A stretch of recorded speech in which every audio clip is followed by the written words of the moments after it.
আবারও Tel Aviv বিমানবন্দরে ভয়াবহ ক্ষেপণাস্ত্র হামলা চালিয়েছে হুতি বিদ্রোহীরা।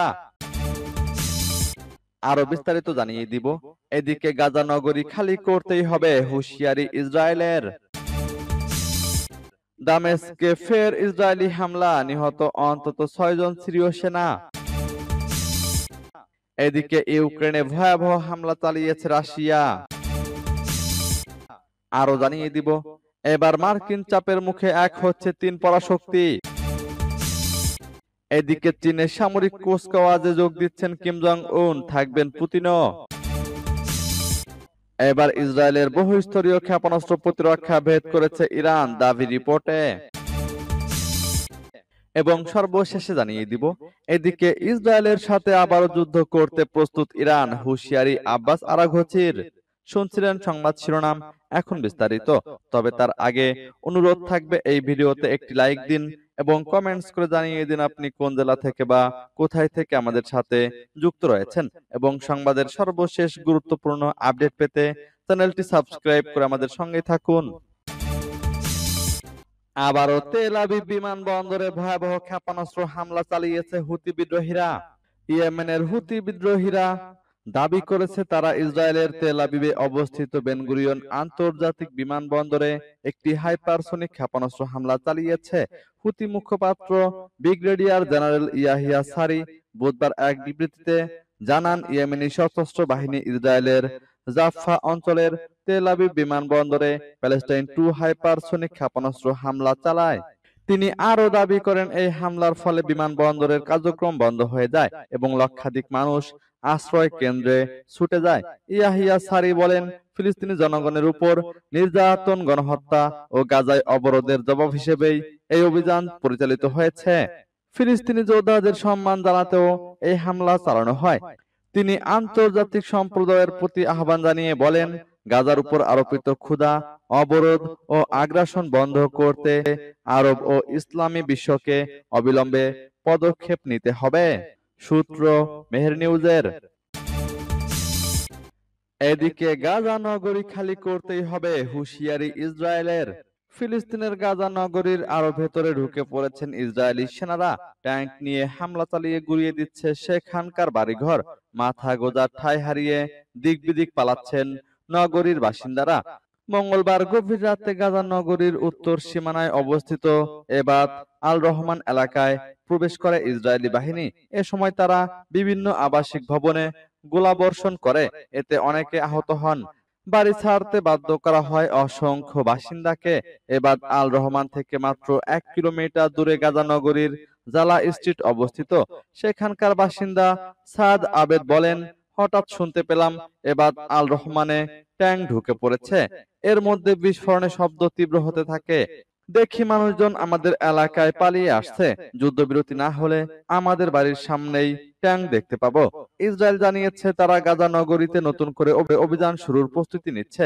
তাদের দাবি, হামাসের শেষ ঘাঁটি সেখানে অবস্থিত। অপরদিকে উপত্যকাটির প্রায় 22 লাখ মানুষের অর্ধেকই এখন সেখানে বসবাস করছেন। হামলার কারণে ইতোমধ্যে হাজার হাজার মানুষ এলাকা ছেড়েছেন। তবে নগরীর খ্রিস্টান সম্প্রদায়ের নেতারা বলেছেন তারা সেখানে অবস্থান করবেন, কারণ গাজা নগরী ছেড়ে দক্ষিণ দিকে পালানোর চেষ্টা মৃত্যুদণ্ডের শামিল।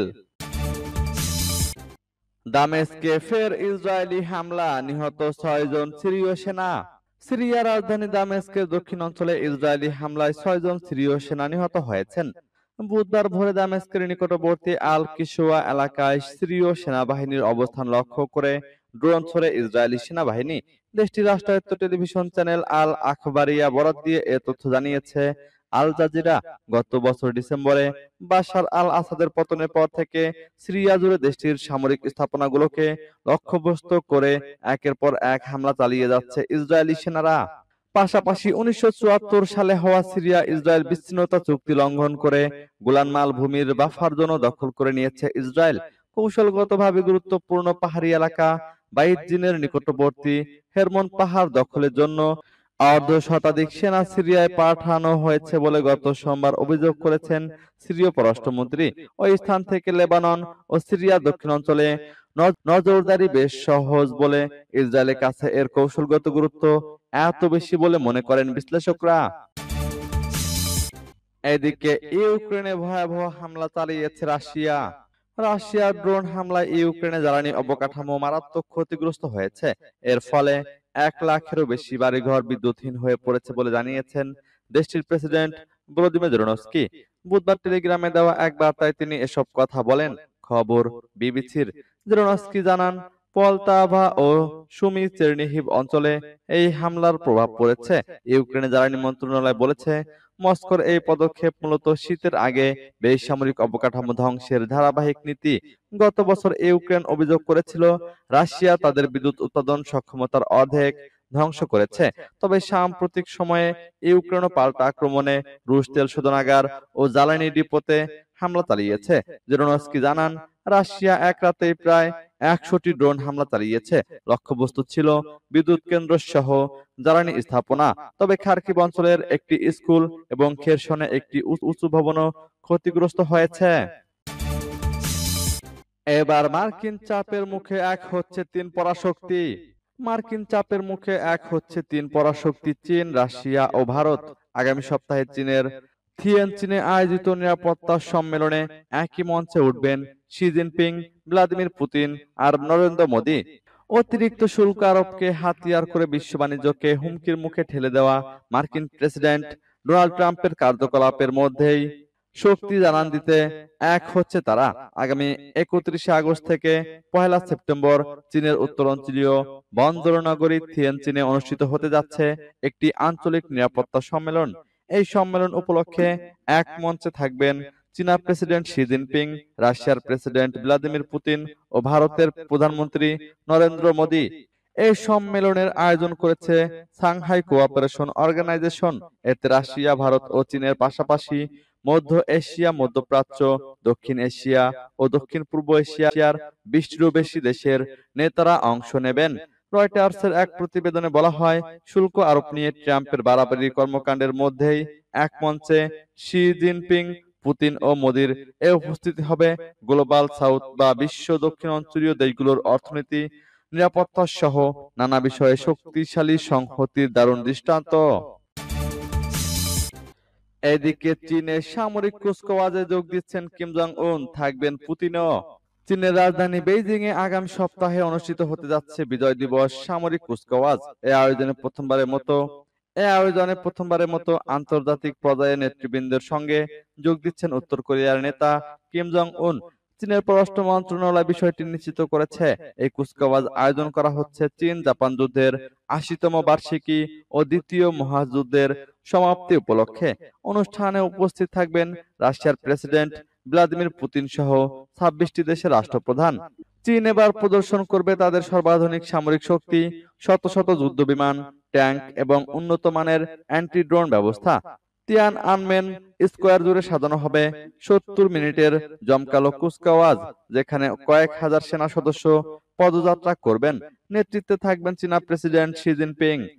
2015 সালের ভিক্টোরি ডে কুচকাওয়াজ উত্তর কোরিয়ার কিমের পরিবর্তে উচ্চপদস্থ প্রতিনিধি পাঠিয়েছিল।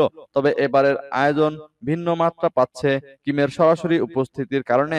বিশেষ করে পুতিন ও শির পাশে দাঁড়ানো কিমের ছবি বিশ্ব রাজনীতিতে গুরুত্বপূর্ণ বার্তা বহন করবে বলে মনে করা হচ্ছে। এবার ইসরায়েলের বহুস্তরীয় ক্ষেপণাস্ত্র প্রতিরক্ষা ভেদ করেছে ইরান, দাবি রিপোর্টে। ইরানের প্রতিরক্ষা মন্ত্রী ব্রিগেডিয়ার জেনারেল আজিজ নাসির জাদে জানিয়েছেন, মার্কিন ইসরায়েলি 12 দিনের আগ্রাসনের সময় ইরানি সশস্ত্র বাহিনী দখলদার ইসরায়েলের বহুস্তরীয় প্রতিরক্ষা ব্যবস্থা ভেদ করে বহু লক্ষ্যবস্তু ধ্বংস করেছে। তিনি বলেন, সাম্প্রতিক জাতীয় ও পবিত্র প্রতিরক্ষার সময় আমাদের সেনারা উন্নত প্রতিরক্ষা প্রযুক্তি ব্যবহার করে পশ্চিমা দেশ ও যুক্তরাষ্ট্রের সমর্থনে পরিচালিত জটিল আকাশ প্রতিরক্ষা ব্যবস্থা ভেদ করতে সক্ষম হয়েছে। আমাদের বিজ্ঞানীদের তৈরি ক্ষেপণাস্ত্র শত্রুর গুরুত্বপূর্ণ সামরিক স্থাপনা ধ্বংস করেছে। প্রতিরক্ষা মন্ত্রী আরো জানান, ইরানি সেনাদের আত্মনির্ভরতা, জ্ঞান ভিত্তিক উন্নয়ন ও নিরবিচ্ছিন্ন উদ্ভাবনের মানসিকতা সর্বদা সর্বোচ্চ নেতার নির্দেশনার আলোকে কাজ করছে।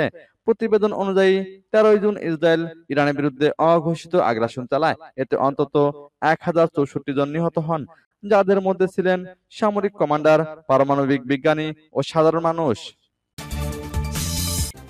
এদিকে ইসরায়েলের সাথে আবারও যুদ্ধ করতে প্রস্তুত ইরান, হুঁশিয়ারি আব্বাস আরাঘচির। ইরানের উপর হামলা হলে ইসরায়েলের সাথে আবারও যুদ্ধ করতে প্রস্তুত ইরান, এমনটাই হুঁশিয়ারি দিয়েছেন ইরানের পররাষ্ট্রমন্ত্রী আব্বাস আরাঘচি। সৌদি আরবে ইসলামী সহযোগিতা সংস্থা ওআইসির পররাষ্ট্রমন্ত্রীদের সাথে বৈঠক শেষে গণমাধ্যমের সাক্ষাৎকারে এ কথা জানান তিনি।